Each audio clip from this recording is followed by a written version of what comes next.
Kailan lalabas ang Midjourney V6.2? Midjourney Weekly Office Hours Recap, 14 sa Agosto 2024. Kumusta sa lahat? Welcome sa Midjourney Update para sa linggong ito. Nagsisimula ako ng bagong serye ng lingguhang Midjourney Office Hours Recaps gaya ng hiningi ninyo.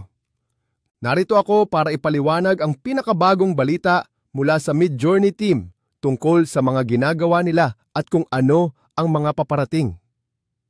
Sa mga video na ito rin, ipapakita ko ang mga top images ng linggo mula sa Midjourney Explore page, kasama ang kanilang mga prompt at ang mga taong lumikha ng mga ito. Sana ay gawin nitong mas kaaya-ayang panoorin ang video bawat linggo at ma-inspire kayo ng mga kamangha-manghang likhang ito. Tara na't simulan na natin. Ang unang update ay tungkol sa bagong web editor sa Midjourney Alpha website.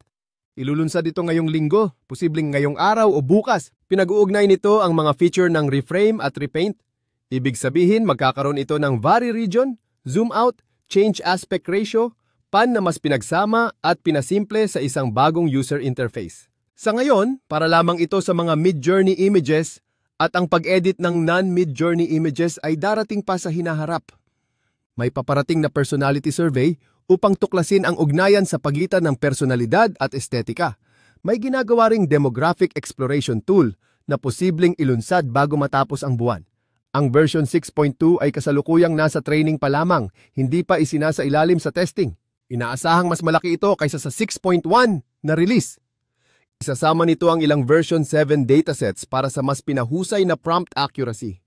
Posibleng maging handa ito para sa testing sa loob ng 1 hanggang 2 linggo at inaasahang ilulunsad sa simula ng Setyembre. Ang Depth Control Net feature ay kasalukuyang tinitesting kasama ang mga guides at mods. Sa ngayon, gumagana lamang ito sa version 6. Posibleng sabay itong ilunsad kasama ng 6.2. Tinitesting rin ang mas malalaking batch sizes na 8 o 16 sa website. Isinasagawa ang final decision bending algorithm testing. May bagong personalization system na papayagan ang maramihang personalizations hanggang 10 modelo. Mas coherent na pangmatagalang pamamahala ng personalizations. Magsisimula ang testing sa susunod na linggo. Ang access sa website ay available na ngayon sa mga user na may hindi bababa sa 10 Midjourney images. Ang full public access ay darating na rin. Para sa mga pangmatagalang proyekto sa loob ng susunod na 3 hanggang 4 na buwan, nakatraining na ang mga version 7 models. May bagong video model na paparating.